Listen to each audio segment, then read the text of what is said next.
আসসালামু আলাইকুম। কে কে বিরিয়ানি খেতে পছন্দ করেন আমার মতো? আমার তো ফেভারিট। সেটা যে বিরিয়ানি হোক না কেন, chicken biryani or beef or mutton, যেটাই হোক না কেন, দুইটি হোল চিকেন কত গ্রাম ওজন হবে? 1200, 1300 বা 1400 হতে পারে। যখন কেনা হয়েছিল এক একটা 1500 গ্রাম ছিল, তো ওটাকে ক্লিন করে ওয়াশ করার পরে মনে হয় ওজন কমে গিয়েছে। C the sizes, O my Allah, jumbo size. এটাকে আমি এভাবে করে কেটে নিয়েছি যেন মশলাটা ভেতরে খুব ভালোভাবে যায় এবং মাংসটা সফট এবং জুসি হয়।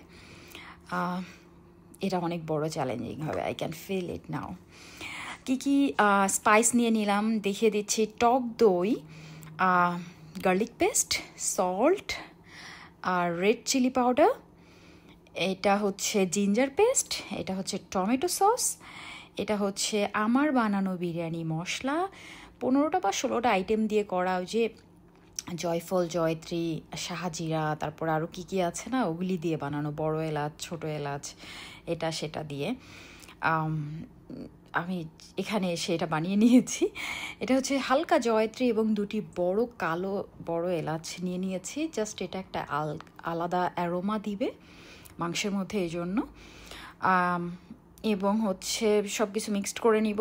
আর এটা হচ্ছে জিরা পাউডার, দিয়ে দিচ্ছি একটা বড় লেবুর অর্ধেক স্কুইজ করে। আমি জানি না লেবুটা কেন ব্যবহার করা হয়, তবে আমার তো ভালোই লাগে। বিশেষ করে টমেটো এবং টক দইটা মাংসটাকে সফট এবং জুসি করে। তো অবশ্যই আগে আমি আসলে টমেটো ক্যাচাপ বা টমেটো সস ইউজ করতাম না, শুধু টক দই ইউজ করতাম। কিন্তু বলতে পারেন যে বেশ লাস্ট কয়েক বছর আমি টমেটো সসটা ব্যবহার করা শুরু করেছি। এটাকে খুব সুন্দর করে মিক্সড করে দেন আমি আমার গ্লাভস ছাড়া হাতের সাহায্যে এটাকে করে নিব।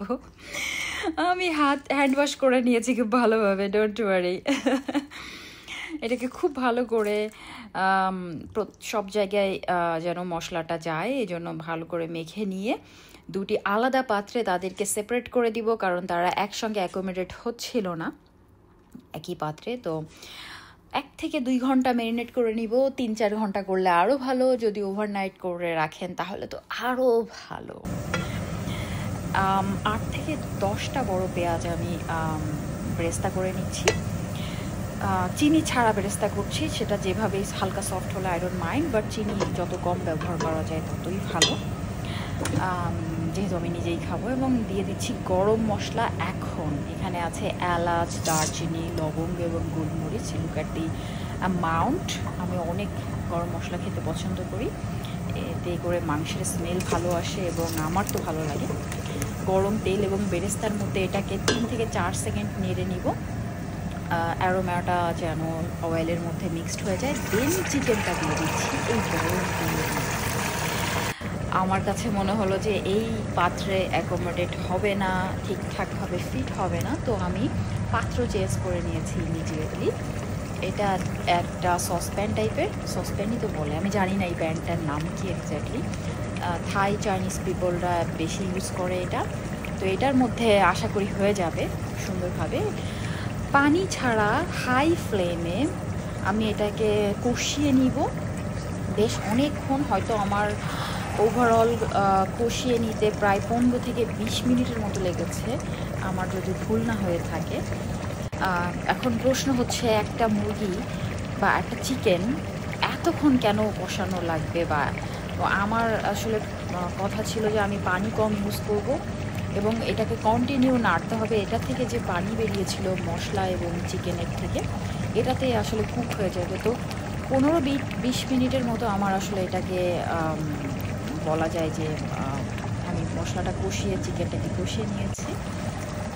এবং এটার এক পর্যায়ে আসলে এরকম দেখিয়েছে, আমি 2 থেকে 3 মিনিট পর পর তাদেরকে নেড়ে চেড়ে সাইড করে, সোজা করে, উল্টা করে প্রত্যেকটা অংশ যেন ইভেনলি কুক হয়, এই জন্য ট্রাই করেছি হার্ড অ্যান্ড সেল 2টি চামিচের সাহায্যে।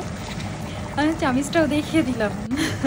ভিডিও কোয়ালিটি ভেরি পোর, আমি খুব বেশি ভালো ভিডিও করতে পারি না, এডিট তো আরও পোর। লুক অ্যাট দিস, সামান্য পরিমাণ পানি ব্যবহার করেছি, জাস্ট এতটুকুনি পানি দিয়েছি আমি।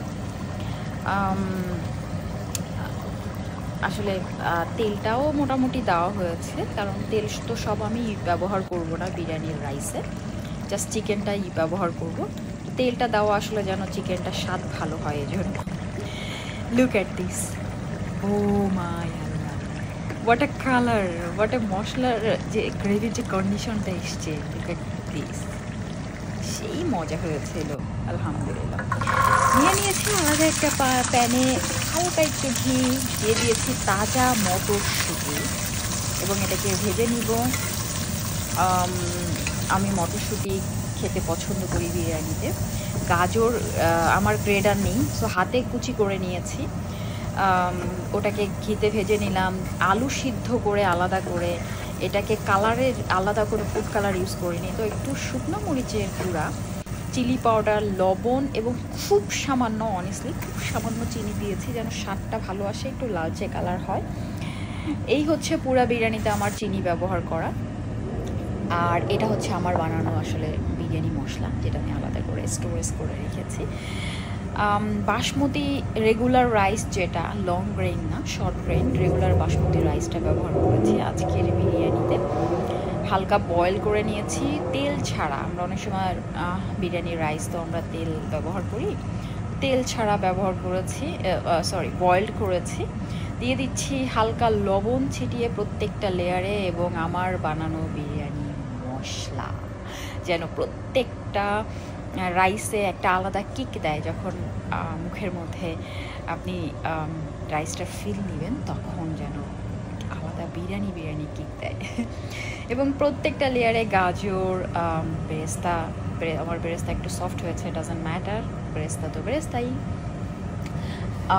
দিয়ে দিলাম। এবং সাথে করে মটরশুঁটি সব কিছু ঠিকঠাকভাবে দিয়ে, এবং এই পর্যায়ে কিন্তু আমি আসলে গুঁড়া দুধ, যেটা মিল্ক পাউডার, এটা আমি ব্যবহার করি বেশ অনেক পরিমাণে। এখানে ধরেন প্রত্যেকটা লেয়ারে আমার 1 থেকে 1.5 চামচ করে মিল্ক পাউডার যায়।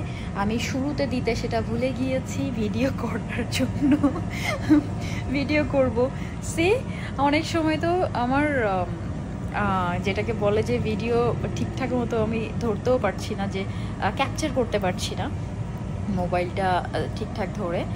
এনিওয়েজ, নো প্রবলেম, এক হাতে ভিডিও করছি, এক হাতে সব কিছু সেট আপ করছি। What a talent, very good. So একটা পাত্রে, এটা কিন্তু বেশ বড় পাত্র, তারপরও একটা পাত্রে একটাই চিকেন আমি অ্যাকোমোডেট করতে পেরেছি। তো আমি পাশের যে বোলটা দেখতে পাচ্ছেন, ওটাতে রাইস আমি বয়েল করেছিলাম, তো ওটার মধ্যে আরেকটা দিয়ে ঠিক একইভাবে 2টো লেয়ার করেছি মাত্র, বিকজ চিকেনটা এত বড়। এটাকে ওয়াশ করার পরও প্রায় 1250-1300 গ্রাম ওজন ছিল, অনেক বড় চিকেন। তো লাস্ট পর্যায়ে আমি ঘি দিয়ে দিচ্ছি, আর চামিচটা কিন্তু টেবিল চামিচ, অনেক বড়। এটার 1 চামিচ বা 1.5 চামিচের মতো ঘি দিচ্ছি, খুব বেশি ঘিও দিব না, কারণ বেশি অয়েলি হয়ে যাবে। আমি চেষ্টা করেছি চিকেনের যে তেলটা ওটা না নেওয়ার জন্য, ড্রাই গ্রেভি নেওয়ার জন্য ট্রাই করেছি। তো চিকেনের সাথে আলুগুলিও দিয়ে দিলাম। আলু ছাড়া বিরিয়ানি আসলে জমে না, তার সঙ্গে তো আবার কাঁচা পেঁয়াজও লাগে, শসা, কাঁচা পেঁয়াজ। শসা না হলেও চলে, বাট কাঁচা পেঁয়াজ হতে গেলে, উপস, রং সাইজ, ইয়েস। এবং এটা যে ছিদ্র ছিল, এটা বন্ধ করার জন্য আমি খুব বেশি আটা ময়দা গুলিয়ে এটাকে আমি এয়ার টাইট করি নাই, জাস্ট আমি একটা লবঙ্গ দিয়ে দিয়েছি, ভেতরে অ্যারোমাও যাবে এবং সুবিধা হবে।